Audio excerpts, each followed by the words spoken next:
Great. Well, thank you guys and I want to thank everyone that joined us.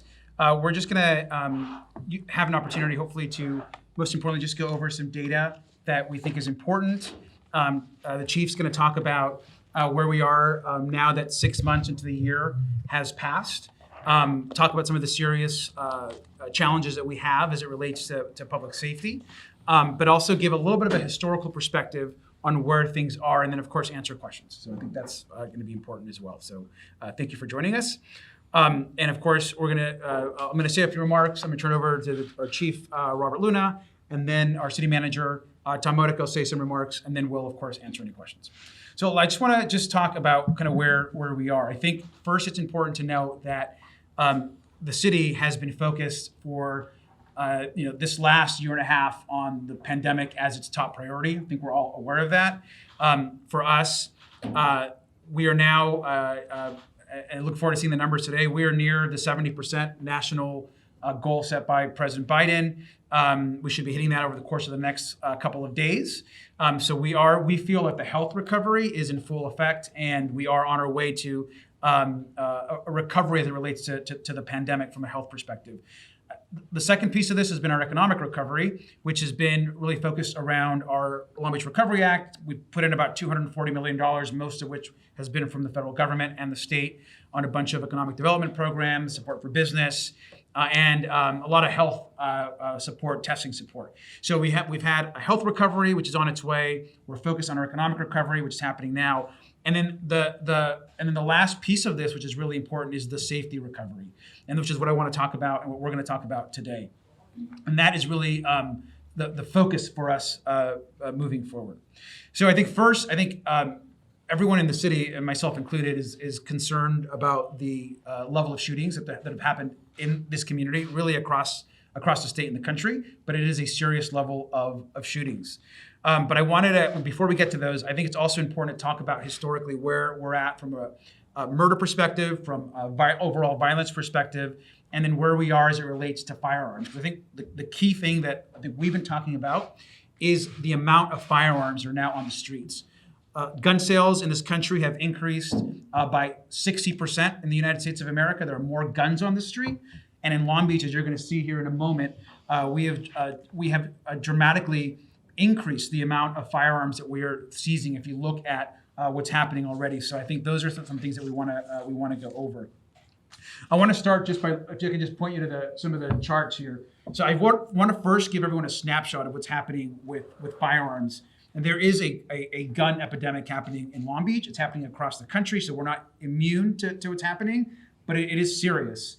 If you look at the chart of what's happening, you're seeing that our firearm seizures have increased here by 63%. When you look at the arrests from Long Beach police, that's significant. Total firearms seized, we've seen an over 50% increase.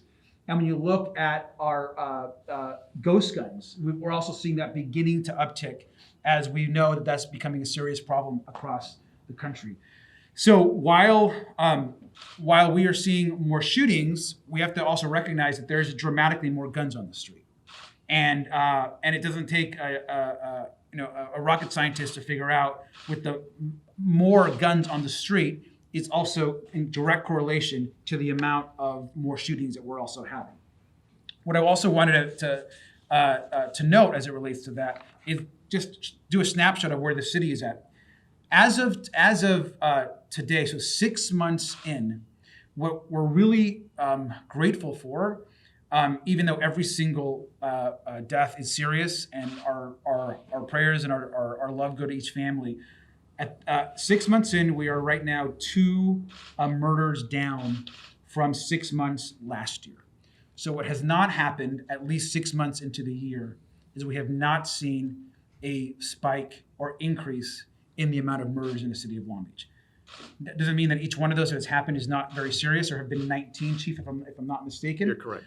And so every single one is very serious, but there is not, even though we are seeing dramatically more shootings, which the chief is going to address, that is not translated into the most serious of crimes, just murder in the city. More guns, more shootings, but not more murders. And so that is something that we are looking at. we are trying to address, and it's important for us to understand the context of what is going on. I want to also point to just generally when you look at murder in California. Now, just to give you a snapshot, this is a Major City Chiefs presentation that the chief has made. This has been sent to the council, I believe, in the past as well. Yes. It's a snapshot of cities, but you can also look up at the Major City Chiefs website and pull up whatever cities you'd like. But this gives you a good idea of some of the cities that we look at. And when you look at just the first quarter of 2021, and you see what is happening as it relates to shootings in other cities and what's actually happening in Long Beach, if you look at that first quarter. Again, I just want to repeat, every murder that's happening is very serious, but we are, I think because of really great police work, community work, the work that's happening with organizations on the ground, we are, and I think our response, our medical response and our paramedic response and everything else, we are seeing not the same trends that are currently happening. Again, this is just the first quarter. I just shared with what's going on at 6 months, and that's where things are at. Beyond that, I also just wanted to say that I think some of you have actually been covering this in some of the reporting, but I think it's important to note historically where things are at in the city of Long Beach, and I think it's always important to understand what's happening today, but also where we are today is in comparison to the past. So this is our murders in Long Beach since the 1990s, and we, of course, as everyone is aware, at 1993 was the height of murders in Long Beach. And since 1993, we have seen overall a 71% decrease in murders. You can see that there's been mostly a plateau. You have some peaks and valleys if you look at the last 10 years. But one thing that I think is important, I oftentimes hear from folks, or I'll see online, someone will say, there's more murders now than when I grew up, or there's more murders now than 20 years ago, and that's actually just not correct. I think the amount of murders is clearly decreasing over time, and we want to make sure that that number continues to decrease and doesn't certainly not go up. That's something that we're watching very, very closely. And then just finally, our aggravated assault number, as again, you can see the decrease, and whether you pull up a chart on overall violent crime, all the charts are essentially going in the same direction, which is Long Beach is safer today than it was 20 years ago, 30 years ago, and 40 years ago. And that does not diminish the seriousness of the crimes happening today. And the amount of shootings that are happening today are not acceptable. But I also want to make sure that we understand that the city, from a safety perspective, is safer today than 20, 30, 40 years ago. Lastly, I just want to note that I've also asked our city manager and working with our chief of police and other department heads to put together a more robust safety recovery plan that would include funding or needs that we need to address, whether it relates not just to policing, but other needs in the city. And that I expect that the city manager is going to present to the city council over the course of the next couple of weeks. And so there will be a plan presented for the council to discuss and debate around how we take on this issue around guns, gun seizures, and get the shootings down, and continue to keep that murder rate low, as well as other types of crime. So with that, I'm going to turn this over to the chief, who's going to get into a couple more details on murders. All right, good afternoon, everybody. Thank you guys for being here and covering this very important topic, and thank you, Mayor. Before I talk about statistics, because when you're talking about numbers, and the mayor said this over and over, it isn't just about numbers. It really is about people. So I want to start off my statement by acknowledging every victim that has been impacted by gun violence in our city. And when you talk about acknowledging the victims, you're also acknowledging their family members, the neighbors that are impacted, and then you're also talking about the police officers, paramedics and firemen who are responding to these hectic, chaotic scenes, saving lives in the process. And then I sit on the St. Mary's Medical Board, and when I first got on the board, it was all about COVID. They're not ignoring COVID anymore, but if you're talking to doctors and nurses and medical staff, they're talking about shootings right now and the trauma they're going through when the patients are coming in. So I just want to make everyone understand that as we talk about these numbers, up, down, whatever they are impacting our community. So I do want to start off with talking about some of these numbers, and the mayor touched on this, so I won't dwell on them until you ask questions at the end. But our murders year to date are down 9.5%, 19 compared to 21 at this time last year, and that is as of the last day of June, which is the 6-month mark of 2021. Out of the 19 murders, 84% of them, there was a gun used. So as we talk about this theme about guns being a problem, guns are a problem across this country and specifically in our city. 9 of them are gang-related that we can attribute to. 4 of them involved a person experiencing homelessness, which we're seeing a little bit more of a challenge with. And then we haven't talked about this as much. 18 of the 19 victims who have died are people of color. And that's something that I think we as a city, we as a community, and I'm not just talking Long Beach, outside of Long Beach, need to pay more attention to, specifically as we're talking about equity. That's very important to all of us. In regards to shootings, our shootings as of 2 days ago are up 58.9%. And again, that's why we're sitting here. We're talking about what's happening, and then we'll talk a little bit about how we're going to address some of these issues. The victims hit from shootings are up 55%. Again, unfortunately, 98% of those are represented by people of color on the victim side of things. I think most of you are aware, I not only being the police chief here in Long Beach, but I also sit on the executive board for Major City Chiefs. I'm the Western Region representative. And being part of the organization, I'm very hands-on, not only in the Western region, but across the country in looking at strategies all across the board that impact violent crime. And I can tell you this, the number one issue when we're either on the phone, virtually, or in person right now is violent crime in almost every big city in the country. And the mayor touched on where we're at on murders. What we have is tragic, but I'm telling you, in some of these other cities, and not into naming cities, there is an epidemic of violence going on across this country that I think we all really need to pay attention to. So moving on. Question I get asked consistently, why is this happening? Now, I'm a firm believer, and I trust my partners in the academic world that in the future, academics will come out and say, hey, in 2020, 2021, this is why this happened. We're not there yet. It's going to take them a lot of research to find out what's happening. So what I'm going to tell you is from our perspective at the Long Beach Police Department, what we're seeing is boots on the ground. We believe the pandemic has definitely had an impact in what we see. Why do we say that?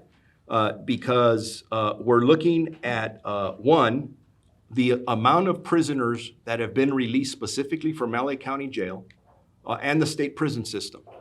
And you got to ask yourself, where did these thousands and thousands of individuals go? A lot of them are on our streets. A lot of them, our officers are arresting not once, not twice, 3, 4, 5, 6+ times, only to be seen again 2 or 3 days later. Very frustrating to our frontline officers. That's one. Zero bail. We are in a situation where we arrest people. We arrested a commercial burglar about a week ago who victimized at least 9 businesses in our city. We believe more. We're currently trying to link up evidence to this. And then we find out that this individual had been arrested at least 3 times in the last year for burglary or associated crimes. That's frustrating, very frustrating to our frontline officers that are doing this. I don't need to get into unemployment, economic impacts, the services that weren't available this last year and a half through the pandemic, and no school. and we're back to summer where there's no school again. Now, I want to make something clear. Anytime I talk about recidivism or I talk about repeat offenders, I or this police department does not apply to the mass incarceration thing. I don't believe in putting everyone in jail. You commit a crime, it's a first-time offense, you steal a bike, you get caught with marijuana, hey, everyone messes up. What I'm talking about here is that we have repeat offenders who are violent with guns who are not being held accountable by the remainder of the criminal justice system. I'm not pointing my finger at one agency, one person. This is across the board, and this is happening across our country. In listening to other police chiefs who are very frustrated, and I'm challenging everyone in this room, media-wise, go out, follow up on some of the stories of individuals we arrest. We arrested 3 guys at the Pike for doing a triple shooting, which I'm going to talk a little bit about. Follow the story. Follow to see what happens in court with these individuals. Please, I'm begging you. That way, I'm not just telling my side of the story, you're feeling it and then passing it on, educating our community about some of these changes. And then the mayor mentioned it. I won't dwell on it. From 2019 to 2020, we had a 64% increase in the sales of firearms in this country. And I'm telling you right now, our officers, and the assistant chief and I ran into one of our sergeants who is in charge of our coordinated response team. That is one of the strategies we're utilizing. And he told us last night when we were leaving, he says, I cannot tell you how many guns we're getting off the streets right now. The traffic stops, over 50% of the guns we're getting are from traffic stops. It seems like everyone's carrying guns. That is not good for us. Not good for us as a country, not good for us as a city. It needs to be addressed. There is a handout that we gave out, an example of a repeat offender. I won't get in every detail because it's in there. We can give you many examples of individuals who have been arrested 6, 7, 8 times. They go into court, they get released. It's either zero bail or they OR them. And you start looking at their criminal history and you're going, my God, how did this person get out of jail? Only to re-offend again. It's very, very frustrating. And to us, our officers, and I'm speaking for them right now, it's like, we need help. Putting or keeping the right people in jail. Not keeping everyone in jail. We don't want that. It's keeping the right people in jail. So anyways, that's on your handout, and any of us are available for questions after that. So the mayor talked about it. He has made it very clear, my boss, the city manager, that, hey, this shooting is ridiculous and it's got to stop, and I couldn't agree with him more. It's our number one priority right now, and we have, for the last several weeks, if not months, putting out more officers out on overtime, and that's throughout the city. That's been very important. I have submitted more requests for overtime that my boss, who has a very difficult job in trying to balance the budget for the entire city, is going to look at, and then we will go from there. But I have no doubt in talking to him that some of these monies will be coming our way. Now, our responses. We've talked about our coordinated response team. That team has been very effective in a lot of work that they've been doing out in the field. We took people from places in the department. We did leave some gaps there, and they're out there on the street and they're working, and I can't be more impressed with the level of work they're doing. In the past, we focus on just arrest. It's not all about arrest. It is about getting guns off the street, preventing crimes from happening, intervening in situations, and they're very engaged with our community.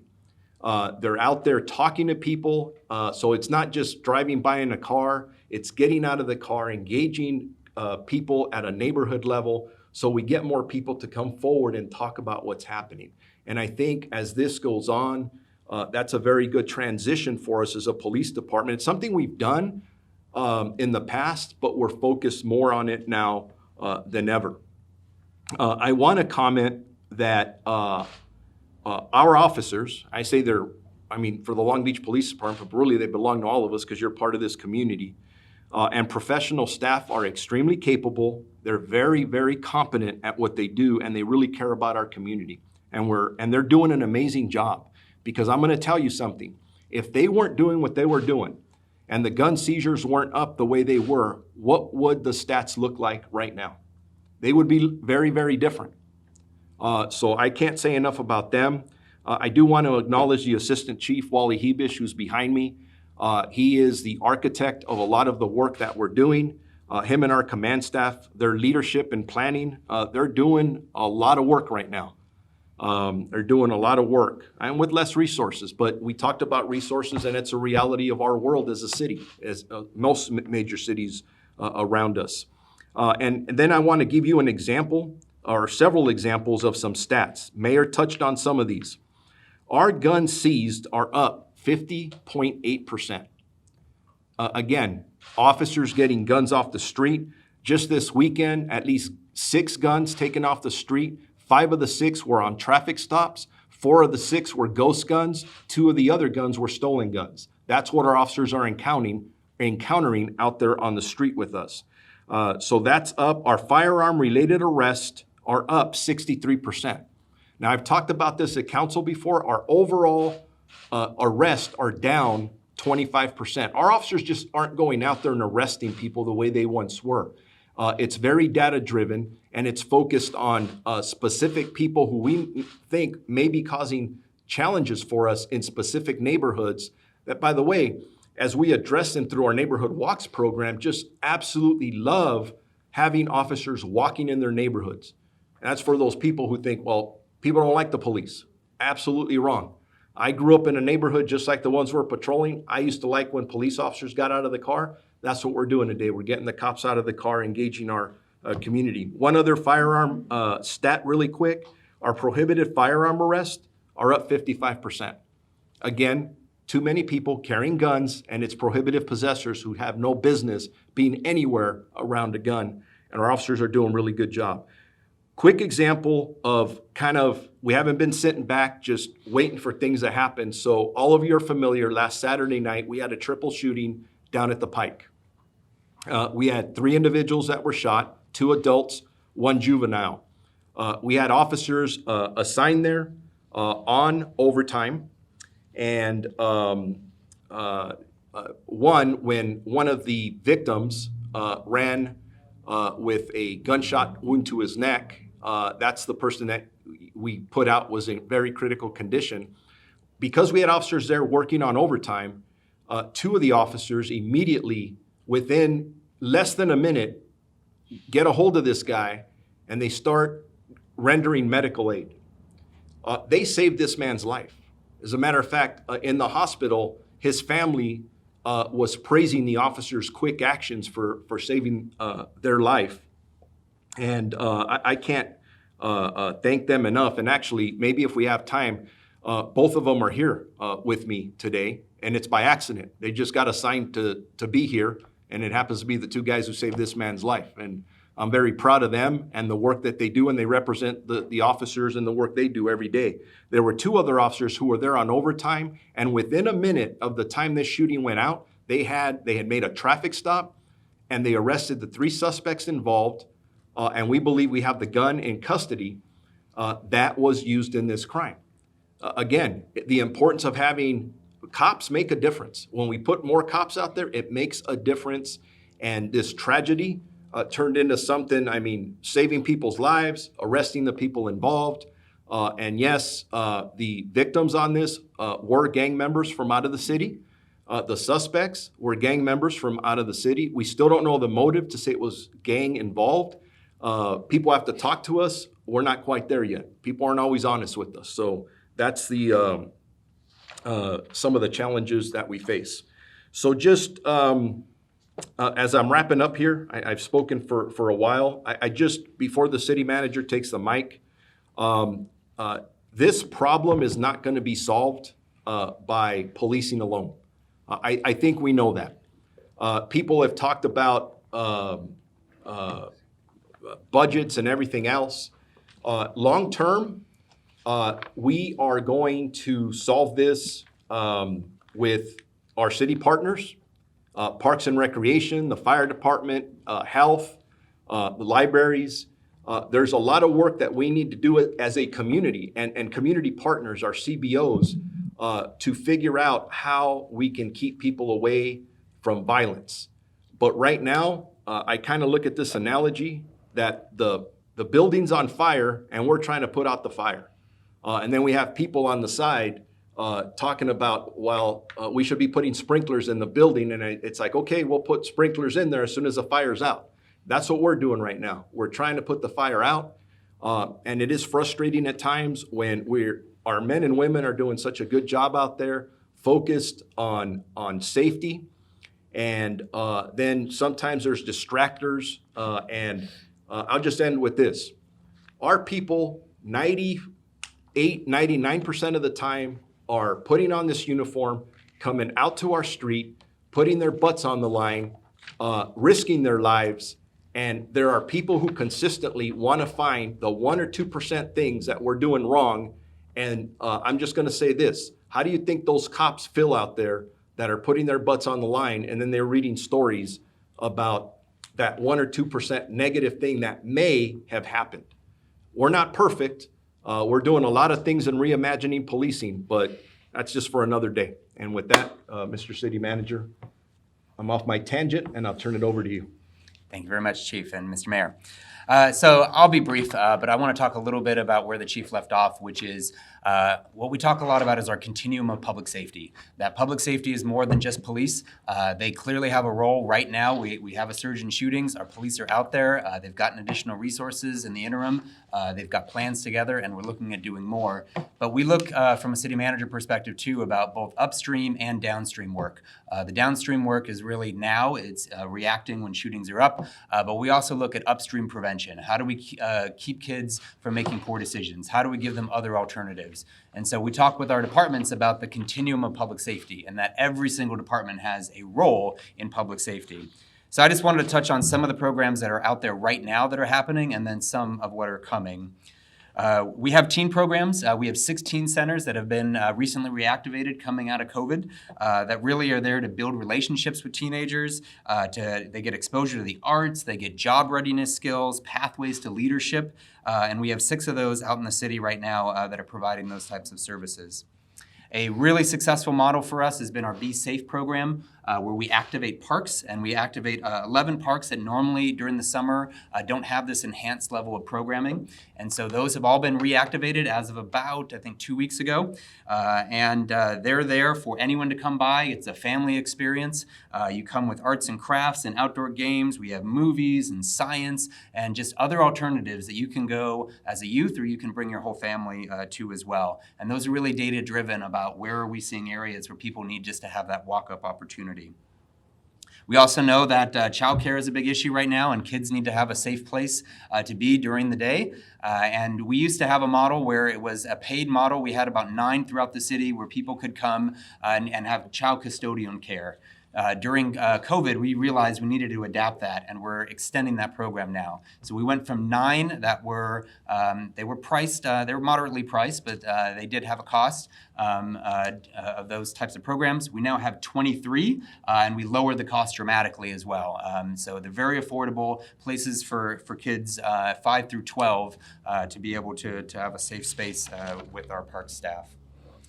We've also created something during COVID that we're extending now, which is called Mobile Rec. We've identified 9 neighborhood locations where we bring recreation to them. We're bringing out sports equipment, basketball, all kinds of different activities in the residential street where it's very easy to sign up, no cost to get people activated into their neighborhoods. We also have a big role in making sure kids have something to eat so that they have places that they can go that are safe and also get a good meal, and that's ages 1 through 18. And we have 32 of those sites during the summer when the school is not providing summer food program that we're providing as well. And then our libraries. We're very happy to get our libraries back open to our youth and everybody. We opened some of them just a couple weeks ago, and next week we'll have all the rest of our remaining libraries open. And then finally, when we went through the Recovery Act and we did our plan, we were one of the first in the nation to come out with a large plan for Recovery Act. We were pretty deliberate about how do we invest in violence prevention as well. So not only in the here and now, but trying to do that upstream prevention. And we came up with about $3.5 million worth of programs out of the Recovery Act. These are things like additional youth academic programs, safety programs in our parks and in our libraries, with our arts groups as well, mentoring and life coaching, community intervention programs, working with our CBOs, a re-entry program for people coming back out of jails and how do we get them back into a good path, and mental health crisis response. And so those programs are actively underway, approved by the Council in the Recovery Act and in the planning stages. And then finally, the mayor mentioned it, but city manager, I'm going to be pulling together a safety response plan. We've already given the chief the ability to bring in overtime. He's been doing that for several weeks now, and we're managing that within resources. But he has the ability, as he sees issues, to bring in people. But we're going to have a more coordinated plan that'll talk not just about police response, but also about some of those violence prevention programs, and that'll be in front of the council soon. Thank you very much. Great, thank you. Also, we're gonna take a couple questions, but Chief, did you want to introduce the the officers that are here actually? Yeah, Daniel, come on in, and Ismail, come on in. So I talked about the Pike incident the other night. They just happened to be out there working overtime. They're actually working today and were assigned to this, but these are two heroes. They saved that man's life on Saturday night.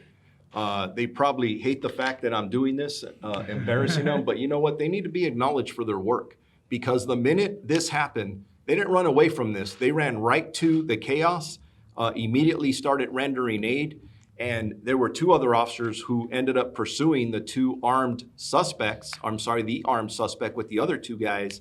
They didn't run away from the problems. And that's the kind of people we have working here. So thank you guys on behalf of the family that they have somebody, their loved one is here because of the actions that you took. So I'm very proud of both of you. So thank you. You represent us well. Thank you, guys. Thank you. Thank you very much. All right. Thank you, guys. I appreciate you guys coming down. Thank you very much.